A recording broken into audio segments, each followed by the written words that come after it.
एक समय की बात है। फुलापुर नामक गांव में एक बूढ़ी औरत और उसका बेटा रहता था। उसका नाम चिल्ली था। उसकी माँ अपने बेटे की वजह से बेहद परेशान रहती थी। वह कोई काम धाम तो करता नहीं था, उल्टा सारा दिन सोता ही रहता था। उसके इस बर्ताव के कारण उसकी माँ बहुत परेशान रहती थी। एक दिन की बात है। चिल्ली उठ जा, सुबह हो गई, कहीं जाकर कुछ काम धाम तो ढूंढ। चिल्ली अपनी माँ की बात सुनकर अनसुनी कर देता है और कहता है, क्या माँ, तुम भी फिर शुरू हो गई सुबह सुबह। ये नहीं कि कुछ बढ़िया सा खाने को दे दे। तुझे कुछ शर्म हया तो है नहीं, उल्टा खाने को मांग रहा है। घर में कुछ भी खाने के लिए नहीं है, सब खत्म हो गया। जा कहीं जाकर कुछ काम धाम ढूंढ, तभी खाना मिलेगा। माँ के इतना कहने पर भी चिल्ली के ऊपर कोई असर नहीं होता। वो फिर से सो जाता है। पता नहीं ये चिल्ली भी ना कब सुधरेगा, कब इसे अक्ल आएगी। ये कहकर माँ अपने काम पर निकल जाती है और जब माँ शाम को घर लौटती है तो देखती है चिल्ली सोया पड़ा है।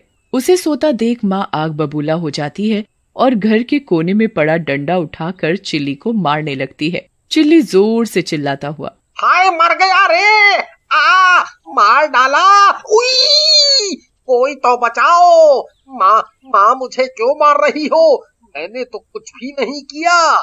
नास पिटे, सुबह से अभी तक सोया पड़ा है, तुझे कुछ शर्म वर्म है कि नहीं? तभी कुछ गांव वाले चिल्ली के रोने की आवाज सुनकर इकट्ठा हो जाते हैं और कहते हैं, अरे क्या हुआ चिल्ली की माँ, इसे क्यों पीट रही हो? क्या बताऊं, तुम सबको तो पता ही है कि ये सारा दिन निकट्टू की तरह घर में खटिया तोड़ता रहता है। बस सारा दिन सोता है और खाता है, कुछ काम धाम तो करता नहीं है। हाँ, ये बात तो सही है। फिर सभी गांव वाले चिल्ली को समझाने लगते हैं और कहते हैं, देख चिल्ली बेटा, तेरी माँ कब तक काम करेगी? वो बूढ़ी हो चुकी है, तुझे अब कोई न कोई काम तो करना पड़ेगा।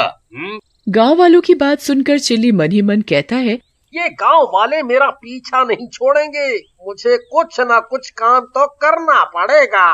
ठीक है, मैं कुछ न कुछ काम करूंगा, पर मैं काम क्या करूं? मुझे कोई काम भी तो नहीं आता। इसे क्या काम दे जो ये कर सके? चिल्ली, तुम रात को मेरे खेत की रखवाली कर सकते हो। मैं तुम्हें खेत की रखवाली करने के काम के पैसे भी दूंगा। चिल्ली यह सुनकर बहुत खुश होता है कि रात को रखवाली ही तो करनी है, ये कौन सा बड़ा काम है, दिन में आराम से सोऊंगा। और वह खेत की रखवाली के लिए राजी हो जाता है। वह आदमी चिल्ली से कहता है, पर एक दिक्कत है। दिक्कत? मैं कुछ समझा नहीं। सुना है उस खेत में किसी चुड़ैल का साया है और वो रात में खेत पर घूमती रहती है। जो कोई भी रात को उस खेत पर जाता है तो चुड़ैल उसे मार डालती है। अरे आप भी ना कैसी कैसी अजीब सी बातें करते हो। ये भूत वूत कुछ नहीं होता और मैं किसी भूत से नहीं डरता। तो ठीक है, तुम रात को खेत पर रखवाली करने पहुंच जाना। और जैसे ही रात होती है चिल्ली खेत की रखवाली करने पहुंच जाता है और खेत पर पहुंचकर आराम से खटिया पर लेट जाता है और कहता है, अरे रखवाली तो होती रहेगी, पहले मैं थोड़ा आराम कर लूं, फिर खेत की रखवाली कर लूंगा। अब मैं आराम से सोऊंगा। तभी उसे वहाँ पर किसी औरत के रोने की आवाज आती है। इतनी रात में कौन औरत रो रही है? तभी उस औरत के रोने की आवाज बंद हो जाती है और चिल्ली भी सो जाता है। तभी कुछ देर बाद चुड़ैल चिल्ली के पास बैठी होती है और उसे अपनी डरावनी आंखों से देख रही होती है। तभी चिल्ली की आंख खुल जाती है और वो दोबारा सो जाता है। ये कैसा आदमी है जो मुझे देखकर सो गया और इसे मुझसे डर भी नहीं लगा? चुड़ैल चिल्ली को उठाने की कोशिश करती है। चिल्ली बड़ी मुश्किल से उठता है और जैसे ही वह चुड़ैल को देखता है तो वह डर जाता है। चुड़ैल, चुड़ैल, चुड़ैल। हाँ, मैं चुड़ैल हूँ, अब मैं तुझे खाऊंगी। मुझे खाकर तुम्हें क्या मिलेगा? मैं तुझे खाकर और भी ताकतवर बन जाऊंगी। मैं तो एक सूखा सा आदमी हूँ और मैंने कई दिनों से खाना भी नहीं खाया, तो मुझे खाकर तुम्हें ताकत कहाँ से मिलेगी? चुड़ैल को चिल्ली की बात सही लगती है और वो चिल्ली से कहती है, तुम खाना क्यों नहीं खाते? तुम खाना खाओगे तभी तो मैं तुम्हें खाऊंगी। इतने दिनों बाद तो मुझे शिकार मिला है। खाना कहाँ से खाऊं? आज ही तो मैं खेत पर काम करने आया हूँ। काम करूँगा तभी तो मुझे पैसे मिलेंगे। उन पैसों से मैं खाना खाऊंगा। चिल्ली बड़ी चतुराई और हिम्मत दिखाकर चुड़ैल से कहता है, तुम मुझे खा लेना, लेकिन उससे पहले मुझे खेत का काम खत्म करना है, फिर तुम मुझे खा सकती हो। ठीक है, तुम खेत का काम खत्म कर लो, फिर मैं तुम्हें खाऊंगी।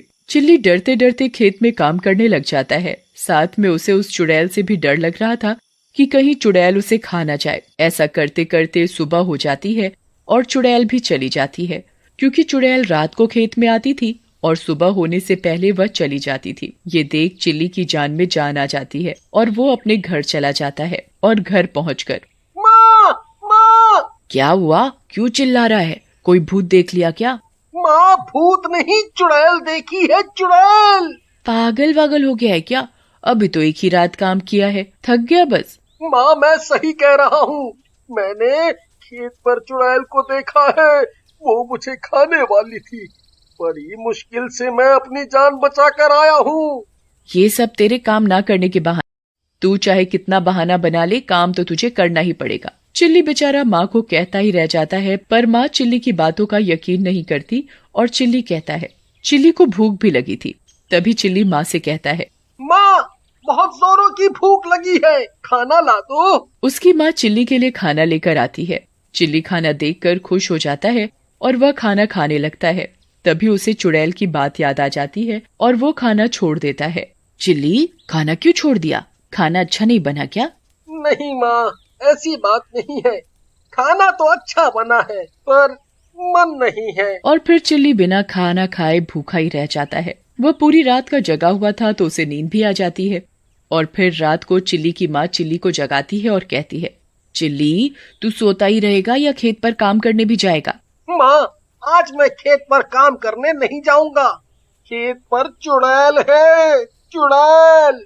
मैं तेरी एक नहीं सुनूंगी, इतनी मुश्किल से तो तुझे काम मिला है और तू काम करने के लिए मना कर रहा है। बस बहुत हो गया, अब जा खेत पर। चिल्ली के इतना कहने पर भी माँ नहीं मानती और चिल्ली को ना चाहते हुए भी खेत पर जाना पड़ता है। और खेत पर पहुंचकर वह खटिया पर बैठ जाता है और इधर उधर देखने लगता है कि कहीं चुड़ैल ना आ जाए। वो सोच ही रहा होता है कि तभी अचानक चिल्ली की चीख निकल जाती है। चुड़ैल चिल्ली के पास बैठी होती है। चुड़ैल जी, आप? हाँ मैं, कल तो तूने मुझे अच्छा बेवकूफ बनाया, पर मैं आज तुझे नहीं छोड़ूंगी। आज तो मैं तुझे खाकर और भी ताकतवर बन जाऊंगी। देखो चुड़ैल जी, आप गुस्सा मत करो, आप मुझे खा लेना, मेरा थोड़ा सा काम है, मैं उसे खत्म कर लूं, फिर खा लेना। चिल्ली का काम भी खत्म हो जाता है। तभी चुड़ैल चिल्ली से कहती है, अब तो तेरा काम भी खत्म हो गया, अब मैं तुझे खाऊंगी। चिल्ली मन ही मन भगवान को याद कर कहता है, आज तो ये चुड़ैल मुझे खाकर ही मानेगी, क्या करूं? तभी उसके दिमाग में एक तरकीब आती है और वो चुड़ैल से कहता है, चुड़ैल जी, आप मुझे खा लेना, लेकिन मुझे खाकर आपको ताकत नहीं मिलेगी। मैं तो पहले से ही सूखा और कमजोर हूँ, लेकिन मैं एक ऐसे आदमी को जानता हूँ जो बहुत ही मोटा ताजा है, जिसे खाकर आप और भी ताकतवर हो जाओगी। उसकी झोपड़ी यहाँ से थोड़ी ही दूर है, के लिए तुम्हें उसके घर जाना पड़ेगा, बस। कहीं तुम मुझे बेवकूफ तो नहीं बना रहे? अरे नहीं नहीं नहीं, मैं आपको कैसे बेवकूफ बना सकता हूँ? चुड़ैल चिल्ली से कहती है, तुम मुझे उसके पास ले चलो। चुड़ैल चिल्ली के साथ साथ जाने लगती है। चिल्ली चुड़ैल को घुमा फिरा कर इधर उधर रास्ते से घुमा फिरा कर ले जाता है। उसे पता था कि थोड़ी ही देर में सुबह हो जाएगी और चुड़ैल भी चली जाएगी। और कितनी दूर है वो मोटा आदमी? भूख के मारे मेरा दम निकला जा रहा है, अब मुझसे और बर्दाश्त नहीं हो रहा। बस बस थोड़ी दूर और। तभी सुबह हो जाती है और चुड़ैल भी गायब हो जाती है। चिल्ली भी अपने घर पहुंच जाता है और अपनी माँ को खेत पर हुई घटना के बारे में बताता है, पर उसकी माँ चिल्ली की बात पर यकीन नहीं करती और चिल्ली खाना खाकर उस चुड़ैल से पीछा छुड़ाने की तरकीब सोचता रहता है। आज तो बच गया, लेकिन चुड़ैल आज रात मुझे पक्का मार कर खा जाएगी, वो मुझे नहीं छोड़ेगी। कुछ तो करना पड़ेगा, हाँ कुछ तो करना पड़ेगा। सोचते सोचते उसे नींद आ जाती है और शाम हो जाती है। तभी उसकी माँ चिल्ली को जगाती है। चिल्ली, बेटा उठ, रात हो गई, तुझे खेत पर काम करने नहीं जाना क्या? माँ, थोड़ी देर और सोने दो। और कितनी देर सोएगा? काम करेगा तभी तो पैसे मिलेंगे। चिल्ली अपनी माँ की बात सुनकर खेत पर चला जाता है। आज तो चुड़ैल पक्का मुझे मेरी सूखी हुई हड्डियों के साथ चबा जाएगी। क्या करूं क्या करूं? वह मन ही मन चुड़ैल से पीछा छुड़ाने की तरकीब सोच ही रहा होता है। तभी उसे याद आता है, पास वाले कुएं के पास तांत्रिक बाबा की कुटिया है। क्यों ना धोखे से चुड़ैल को तांत्रिक बाबा के पास ले जाया जाए। मुझे मत मारो, मेरी इसमें कोई गलती नहीं है। अगर ऐसा होता तो मैं आपके पास दोबारा क्यों आता? चुड़ैल सोचती है, बात तो ये सही कह रहा है। अब तो मैं तुझे ही खाकर अपना पेट भरूंगी, जिससे मुझे ताकत मिलेगी। हाँ, खा लेना, पहले मैं थोड़ा खाना तो खा लूं। अरे ये क्या, मैं अपना खाना तो वो पास वाली कुटिया में ही भूल गया। चिल्ली चुड़ैल से कहता है, मैं अभी खाना लेकर आया। तुम मुझे हर बार बेवकूफ बनाते हो, पर इस बार मैं बेवकूफ नहीं बनूंगी। मैं भी तुम्हारे साथ चलूंगी। ठीक है, आप ही मेरे साथ चलो। चुड़ैल चिल्ली के साथ साथ चलने लगती है। तभी चिल्ली कुटिया के पास पहुंच जाता है और चुड़ैल से कहता है कि खाना कुटिया के अंदर है, मैं अभी खाना लेकर आया। तूने क्या मुझे पागल समझ रखा है? मैं भी तेरे साथ अंदर जाऊंगी। चुड़ैल चिल्ली के साथ कुटिया में चली जाती है। वहाँ एक तांत्रिक बाबा बैठे होते हैं। वह अपनी शक्ति से पता लगा लेते हैं कि ये चुड़ैल खेत में रात को आदमियों को मारकर खा जाती है। तभी चुड़ैल चिल्ली को गुस्से से देखती है और कहती है, अच्छा तो ये तेरी चाल थी, मैं तुझे और इस बाबा को मारकर खा जाऊंगी।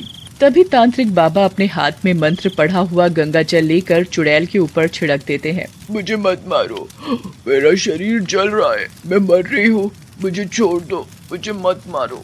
और इस तरह चुड़ैल जलकर भस्म हो जाती है और चिल्ली का भी चुड़ैल से पीछा छूट जाता है और वह खेत पर आराम से काम करने लगता है।